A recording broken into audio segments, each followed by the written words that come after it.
Hey, welcome Tuesday morning. It's Trash Talk, and Brandon and I are here again, as we always are, every Tuesday morning at 8 a.m. for an episode of Trash Talk. Yeah, And we're here. I'm alive. yeah, he is among the living. Yeah. Brandon is among the living dead. hmm I feel that way. But well, we in between our weeks and everything, we often talk about either things that are in the headlines, breaking news, or we do throwbacks, and we've got some great shows planned coming up this month, and all. We're going to talk about all kinds of things, but of course, one of the things that's been on the front burner for the past couple of weeks now is the AFTRA and SAG strike, and that, as we were talking about earlier, it's on the heels of the writers' strike. Writers have been on strike now, the Screen Actors Guild and the radio and television artists. So, and Brandon actually has a smarter pulse of this than I do, and you predict that this is going to go on for a while. Yeah, I don't foresee it. I mean, if you look at the writer's strike has been going on since May.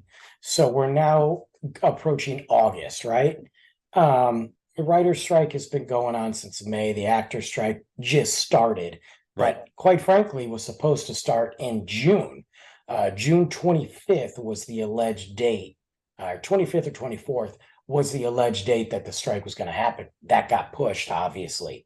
But now it's here. And I just don't think that we are going to see movement on the dial on any side. I think we're going to be looking into the new year before we see anything. And I mean, if you look at the way that these studios are coming after them, first off, there's really a lot of pressure and a lot of hatred and venom coming from them. I mean, you've got studio execs coming out there saying we're going to bleed them dry until they can't pay their bills, then they'll come back to us. I mean, that's a first off, for any company to say that, that's just horrible way to position yourself. The other thing is, look at what they wanted to do with the AI. And I think a lot of people sit here and they look at the actors and go, oh, great, the actors want more money.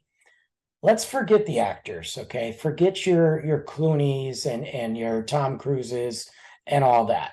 Okay, we know they have a lot of money, whatever. This really is about more than that, because you have these companies, the studios, who ultimately is the one. Those Right. studio execs aren't losing money, Yeah. okay? Yeah. They're not. They are coming after, they're owning you. And they presented the AI bill, which basically was going to say, if I'm in a movie, they're going to scan my face, scan my body, scan everything, my voice. I do the movie. If I ever decide to either not be in the sequel, I'm not in the movies anymore, they own that image and will continue to use it whenever they want, and I get paid zero. This is the problems that we talked about in one of our other shows. Well, So, and also the absolute surge of animated movies, be it the Marvel movies or just the animated features that are coming out from Pixar and several of the other studios. What you just said about AI is, once they capture the voice or so of an actor, they can now create this animated movie yep, and use that actor's the likeness, yeah. artificial voice to create it, and the actor comes back and says, hey, wait a minute, you used my voice. No, we just used an impersonated voice or whatever, and so the actor is going to get screwed, basically. And that's just it. So we can sit here and talk about the guys that made it, like the Tom Cruises and the Brad Pitts, but what about those guys coming up in the world, and those girls that are, and those women that are involved that are coming up in the world? And not just that, not, like, should the studio even own your likeness for every single movie? The residual pay? I mean, the residuals are nothing. And the studios Right. and the streaming services like Netflix that are sitting here, as an example. So Netflix had the rights to stream The Office for a long time, very long time, up until Peacock came and they took it back. Right. That was like one of the #1 shows on Netflix for years, as far as streaming goes, long after it went off the air. Nobody saw residuals. You can watch it one time, billion times. None of those actors got any money, but Netflix sure made billions by streaming that and using their images and using that show to launch their platform even further. Now, there's got to be something there. I mean, it goes right back with music. It goes back with what the writers are trying to do. How are you going to profit off me while I'm over here not making money anymore? It's an old antiquated system, the way that they're paying these people, and things have to change like technology does. Yeah, and I think that the studios side of it is, like you said earlier, well, we'll just wait until they run out of money, and then they'll be forced to come back. Horrible. What the studios will do is they'll go out and find scabs. They'll find people that'll cross the lines that will come in and that will help do those productions to keep the studio's income going. The biggest thing though with the scabs, and it's a little bit different than say like a car plant or electric plant, is if you cross that picket line as a scab, you can forget about ever joining those unions. Exactly. And in Hollywood, those unions, you better be on that, because if you're not in that union, you're not anything. So you might go make that money for a minute, but once the strike's over, you've burned so many bridges. I don't think you're going to see a lot of scabs crossing that picket line. The biggest one for me is the writers. The writers have been getting screwed for years.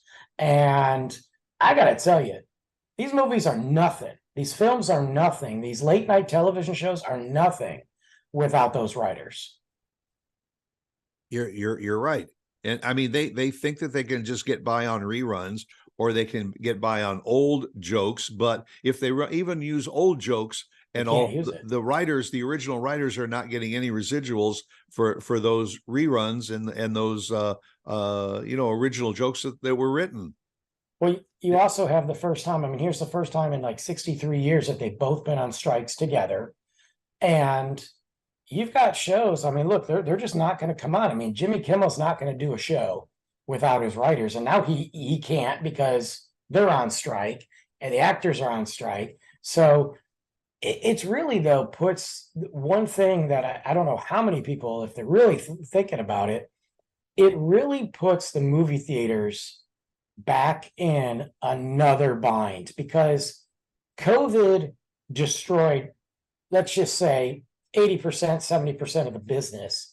It changed the game for those movie theaters. Movie theaters they either didn't make it or they're still recovering from what COVID did and what the Hollywood scene is like.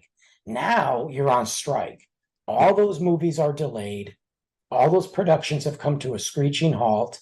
We are approaching the end of summer. The last two big summer blockbusters, which have all been struggling, are out right now with Barbie and Oppenheimer.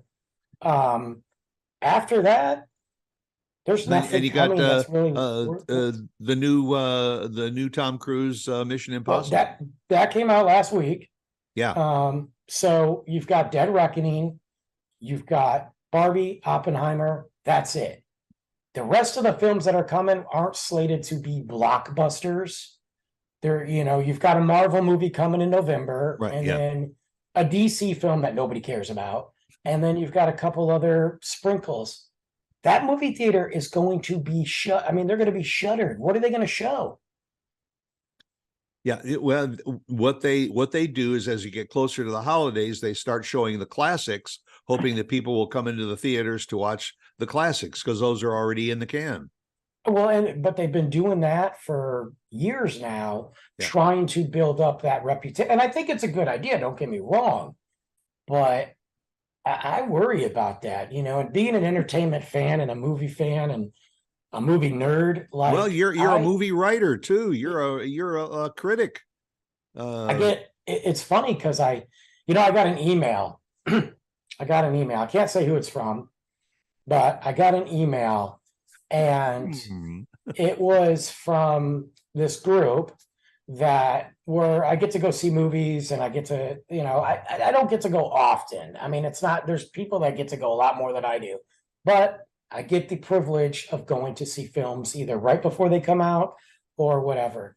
And it gave me, number one, the rules and regulations, because they're not going to be doing that right now. They're not going to be sending anybody to the premiere or to the movies. I can still produce content about it, but if a studio asks me to do a movie review, technically I can do it because I'm not a member of one of these unions. Right. But if I want to be one of those union members, they suggest that I shouldn't do it. I mean, I got this email. It was crazy because I was supposed to go see a movie that opened this week or last weekend, and they pulled the plug on it. But it was listing all the things that you can do as a content creator. And because I don't work for them, I can do movie reviews. I can talk about that. I can't talk about, but if I was to ever want to be a member of that union or try to be a member of that union, I should not work for a specific studio. It was really interesting to read that, because it didn't dawn on me until I was talking to some of the other content creators who actually work for Universal, who have been hired by certain studios to go. They were still going to the premieres. They just can't do anything on the acting side. They can't go. It was very, so I mean, this affects everybody down to the little guy, Yeah, and as I've often mentioned, when you stop and think of how many people are affected, granted the writers and the actors and all, but if you like I do, at the end of a movie, I have a tendency to sit and watch the credits. Sure. And the credits will scroll, and you see the name after name after name and position after position. These are all people that are affected when almost a strike of any kind in the entertainment industry hits, because it's the grips, it's the gaffers, it's the support crew, it's the audio people. Oh my God, it's everybody. I mean, think about the guy that's getting coffee for everybody. Think about the food trucks that show up to the sets, like catering. And you're right. And then often you'll see if it was a movie that was shot in various parts of the world, you've got a crew that's in England, and you got a crew that's in Asia, and maybe there's a crew in Africa, and all these people get affected, especially if that movie is put on hold for release. There's probably something within those contracts that say you don't really get paid until the movie is released. And that's it. I mean, there's, you have towns that they're filming in, these small towns that have now that business of, like, from the stores and restaurants and hotel shut down. And the long-term effects, once they get going, it's not like, okay, everything's good again. Well, now you got to ramp everything back up, and you got to start that process again. And when we talk about Marvel, for example, their big plans, as they plan, 5, 6, 7 movies ahead, all those movies are now delayed even more. So now your plan and your momentum going into this film, that's gone. And you're going to go a year, maybe, without a film, a Marvel film, unless you rush production, which is never a good thing. I mean, this really does suck. And the streaming services too, especially for some of those streaming services that are new and not established. You have Netflix, which, quite frankly, I'm getting a little frustrated with Netflix as it is. I'm not saying there's not product on there. I just watched a great movie the other night called They Cloned Tyrone. Great film. Love it. It was awesome. Jamie Foxx, John Boyega, cool film. Anyway, I'm not saying there's not product on there, but what I'm getting frustrated about them is the greed. Netflix has raised their prices again. Okay. Netflix now got rid of their cheapest plan, completely dropped it. So you're forced to bump up to the next plan. And for what? Yeah, Prime is working on doing that too. It's yeah, and Prime, quite frankly, needs to calm down because there ain't crap on Prime anyway. Yeah, You well, I know, think what Prime is now doing is what they're doing is they're going to raise the price, but they're also going to throw in this streaming thing. If you have Prime, you have this like the packages with Disney and Paramount and all of that. and I think it's like, I know their big thing is MGM because they bought, they own MGM. So the big thing is they're gonna show the MGM Plus.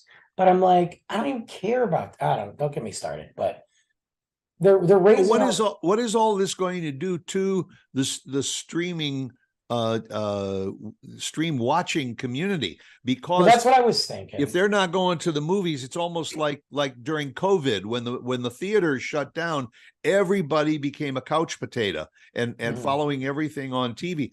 If this strike keeps on going, isn't that just going to draw more people to say, we'll just go back to watching our movies on TV? Well, that might be fine, but they're not coming out with anything new. Well, yeah. But So there's what that you segment have, of people. Yeah, there's a lot of people that'll just say, "Well, I'll just catch up on all the things I haven't seen yet." but and that's fine because we have plenty. I did that when I was sick. Right? I mean, I just watched all kinds of crap. Yeah. But at some point, though, you're going to get tired of it, and a lot of things you're going to come up with the situation of, if I've had this on my list for the last year, do I really even care anymore to watch it? Yeah. But what it's really going to affect are those streaming services that are fresh and new and still trying to catch some legs. Because look, I think Paramount Plus is like a crappy streaming service. I think it sucks. I think it has like some things on there that I watch and they're okay. But I just go and I look at it and I'm like, this is pointless. Like I can go weeks, months with ever looking at it. How are you going to sit there and survive without any new product? How are you going to survive on Paramount Plus, MGM Plus? I mean, Netflix has at least been around since the DVD days. Yeah. So, Disney Plus ain't going anywhere. They have too much money and options behind it with Hulu and ESPN. But some of these other ones, I don't know. They're going to suffer. And a lot of streaming services and everything, we're getting a lot of their content directly from the theaters. A movie Yes. would come out in the theaters for maybe a 2 or 3 week run, and all of a sudden it was on Hulu and Netflix or Prime and all. You could watch it. And again, some people were saying, well, I'll just wait until it comes out on TV. But now I think what's going to happen too is you're starting to see that there are more and more movies that are on the streaming services that you have to either buy or rent in order to see them. Well, so like Disney does a 45-day run on their movies, Marvel, Disney, Star Wars, whatever. It's 45 days. Then it goes to the digital release and all that. HBO, or whatever they're calling themselves these days, used to do a 45, 50-day run. They bumped it up, I think, to 60. Although the most recent film, The Flash, they cut short and they threw it on there because it's a crap movie. But Paramount Plus is doing a 45-day thing too as well. They think they can get the most out of the movie theaters in 45 days. Then it's going to go to streaming. Here's the big question though. Okay. That was a draw for a lot of people. Like, cool, 45 days is really not that big of a deal. Well, now there's no movies in the movie theater. So what's your backup plan? And all these studios don't just have like libraries of films that they can just toss on there to watch. So, and you can't come up with anything new. I mean, well, then they become like Disney. They just open the vault and they pull out an oldie and they re-release it. Yeah, I mean, but content needs, I mean, that's only, I said this was an issue with Disney in the past. Nostalgia is only going to go so far. Well, you need new original content. And out of the thousands of titles that are on Netflix, which, by the way, people forget, these guys have purged their libraries, because even though you have this product and you put it on your platform, okay, there's still all these licensing fees that you have to pay for the music. Maybe there's a product in there that you're advertising. You think these streaming servers want to pay for all this stuff if they're not having income? with brand new movies Right. and brand new shows. So they're not going to just add stuff when their income has dropped significantly. Well, we ain't going to solve this strike on this show, that's for sure. And I think the strike's going to go on for a while, and I do. no doubt we will revisit this with an update on what's happening and how it's going to affect each and every one of you.